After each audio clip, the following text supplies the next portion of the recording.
My boyfriend got roses from somebody else and thought they were from me. The title basically says it all. I received a text from him saying you are too cute, thanks for the gift. I called him and didn't mention his message for a while, then asked if he was having a good day and if anything special happened. He said he got about the day I fucked up a delivery of 200 roses and thanked me. I told him they weren't from me and he got a little flustered and said it was obviously a joke.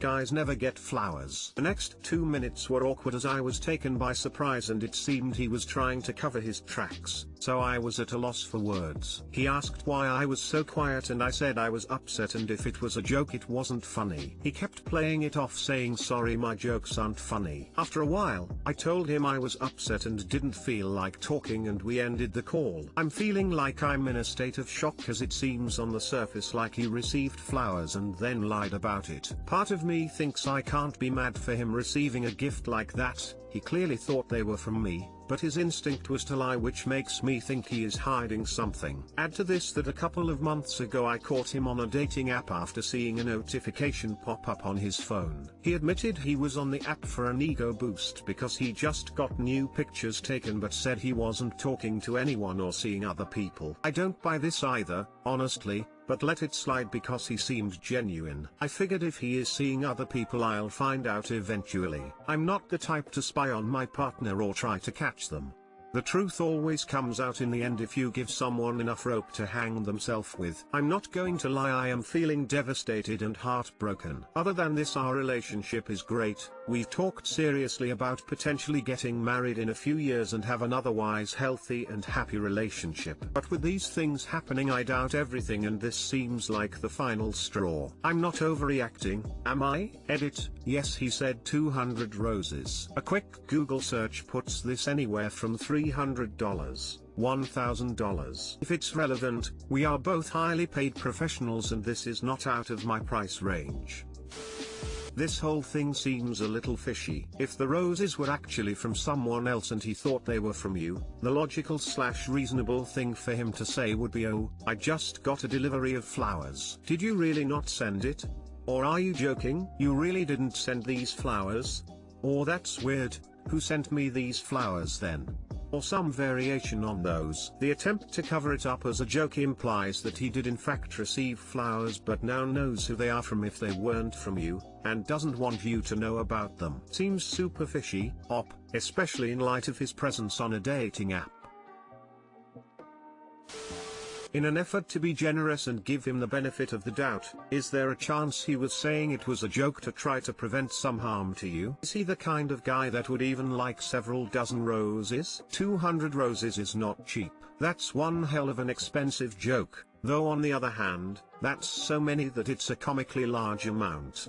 I think I would want more information before making a big move on this. I mean, I would be freaked the fuck out if I got 200 roses from some rando. And I could see making your GF think that it's no big deal until you figure out how to deal with. That said, I'm just constructing a narrative, and with the revelation about the dating app is probably more nefarious. Other than him cheating on you by joining a dating app, it's an otherwise healthy relationship. Usually people with new pictures just post them on social media. My thought is, let things calm down, and tell him you are genuinely hurt by how this is handled. Be upfront that it's sketchy he is playing it off, and that you can deal with the situation if he is honest and takes your relationship seriously rather than joking about things that can cause a rift and trust issues. People make mistakes when they're caught in a situation they aren't prepared for. Whether he is doing things on the side or not that you wouldn't if approve of is a question, and he deserves a chance at a more level-headed time to be more upfront with you, and things could work out. Still, think about what you should do if he can't be transparent with you and show genuine concern when you are genuinely hurt, because if that's what you need and you aren't getting in tough situations, then you need to take care of your happiness. 200 roses would be really expensive, and if he was cheating, surely he wouldn't be stupid enough to tell his girlfriend about a present he got from his mistress. Then again, he was stupid enough to go on a dating app, so maybe he is that stupid.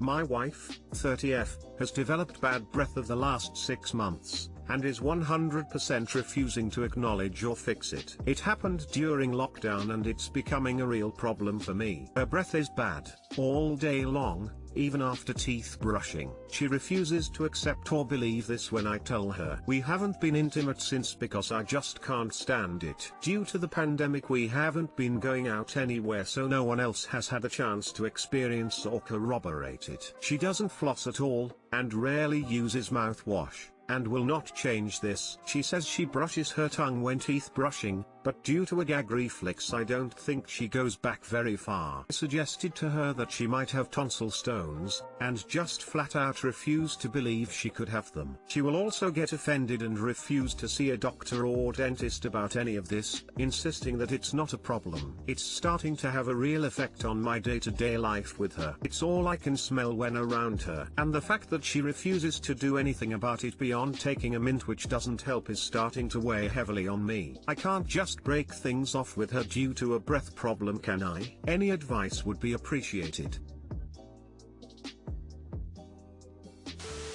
I know someone who has sinus blockage and uses a sinus flush. Without it they get in a ear pain and breath that smells like gone off meat, very off-putting. I agree this could be a serious issue and getting a quick checkup by an ENT specialist will rule out growths etc. Rinsing with mouthwash and flossing does nothing BTW, as the problem is much deeper. Oh, and she won't be able to smell it as the nose gets used to it quickly. Only other people can smell it, and believe me, you do smell it and they don't. It is health issue and it is worth it for the reassurance that there is nothing going on like sinus cancer. Edit added details. Good idea. If you approach it as you are worried about her health as opposed to just being grossed out, she may take it better.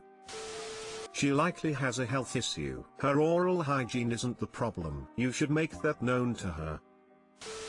I had really bad breath, related to bad gut health. Although I've since bought a copper tongue scraper and it is seriously a life changer. My gut health is improving through diet. Hope she's okay though. I feel for her, and I get very embarrassed, thus defensive when I know I have a problem that I haven't been able to fix and someone brings it up.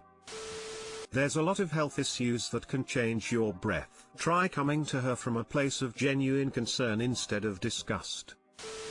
This happened in my relationship. After a while we both started having smelly breath even if we brushed and mouthwash. We were flossing too. Well, we both went to the same dentist together and actually both had gum disease. He said it's so frequent, everyone gets through this, we were just younger than normal. So he cleaned our teeth but deeper, not the usual cleaning. He went inside the gums, took couple hours. We have the freshest breath since then, it's amazing. I told my partner first that he started being more and more smelly, but I did say I feel like yum too, we should go to the dentist together. Hope this helps. This happened to us but with tonsil stones. We bonded over squeezing our tonsils and wrenching in the sink. Edit, it's beneficial to pick children up on spelling to help them learn. But picking adults up on autocorrect on Reddit instead of providing a valid comment is probably the lamest hobby I've ever heard of. There must be a subreddit for ur/no-life. Last night was the worst night of my life. My relationship is ending and I can't leave until February. My fiance and I finally had the house to ourselves and got my mom to watch our daughter. The night started off really good. We were drinking, dancing, laughing, and then it got really bad. We have always had a pretty up and down relationship and he can be very controlling and emotionally abusive. I thought he was changing. I really did. He was about to get into therapy and promised so much. I wanted my family to work so bad.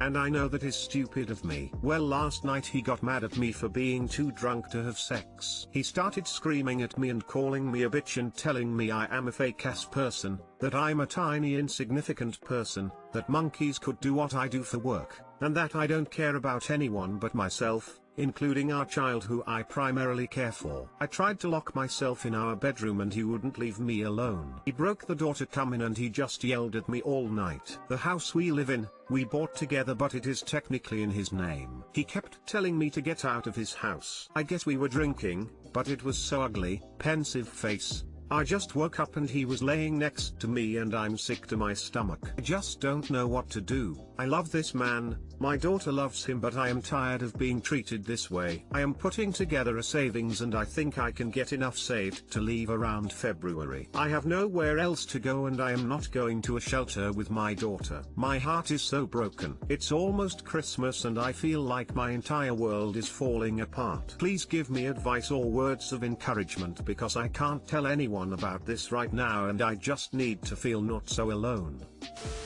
You are a human and you deserve to be treated like one. You may love him, but do you want your child to grow up in a household where screaming is a form of communication? Can you maybe move in with your mother for a while? I hope you're safe and I wish you the best for your and your daughter's future. I thought he was changing. I really did. Abusers don't change. They mask and they lie. They do not change. He broke the door to come in. If you haven't already taken photos of this, do it now, and call the police so there's a record of what happened. I have nowhere else to go and I am not going to a shelter with my daughter. What about your mothers? The longer you stay with him, the more your daughter is going to normalize this behavior. She will see you accept it, and will grow up believing this is how women are supposed to be treated by men. I can't tell anyone about this right now. This is a side effect of his abuse. You can and you should. You need help beyond encouragement from strangers on Reddit. Tell your mother exactly what happened. Tell your friends. Tell a doctor. Find an online therapist you can speak to when he's out of the house. You love the idea of who you want your partner to be, but that person doesn't exist. You cannot make him become that, and the longer you try, the more pain you're going to cause yourself, and the more impact it will have on your daughter. If you don't tell anyone what's happening behind closed doors, then your partner will control that narrative, too. If you get the nerve to leave, he'll cry and lie and make up stories about all the things he screams at you, and no one on the outside will have any reason not to believe him because you haven't given them that reason. You're desperate to project a perfect family, and that projection is all they know. You're not alone. I went through this mental and physical abuse with 2 young sons and a baby on the way. If you keep putting up with this behavior, it will only get worse. You have a plan. That's the first step. Do you have family you can stay with until you can get money together to get your own place? If you start to doubt your decision, ask yourself what advice you would give your sister, your best friend, or God forbid your daughter if they were being treated like this. Then take your own advice. Good luck, honey. Let us know when you're out of this toxic environment. 20. Can you stay with your mum? Ripping a door off means things are escalating to him hitting you. Start planning your exit strategy. Get some legal advice. The fact the house is not in your name is not relevant legally if you have been contributing to expenses. Work out the list of items that you would want if you had an hour to leave, or 2 hours to leave, 4 hours to leave, or a day to leave. If you can, start cleaning up a bit. Get some boxes. Tell him that you're putting stuff in storage to declutter the house, that you want it to be nicer for you both, or something along those lines. If you have a family member you can trust, confide in them. You should not feel isolated. If you are worried they might try to help, or say something, then don't tell them. Therapy does not help with people that are emotionally abusive and controlling. It's just a weapon for them to use to manipulate you. If you want therapy, get personal therapy before couples therapy, but from the sounds of it, you just need to leave. If you have a daughter, you need to get out anyway. She should not grow up thinking that his behavior or your relationship with him is in any way normal or should be put up with.